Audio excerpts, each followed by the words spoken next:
Are you familiar with the word excellence? What is your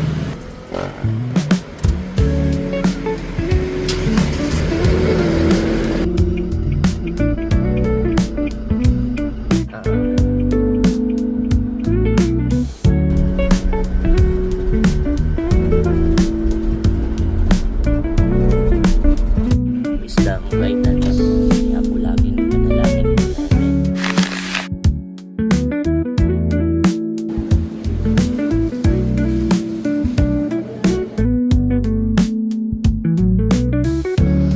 Are you familiar with the word excellence?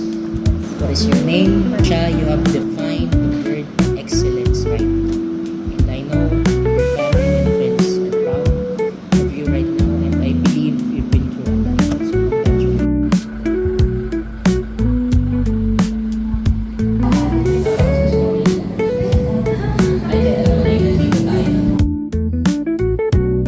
Consider na natin yung bintana para kita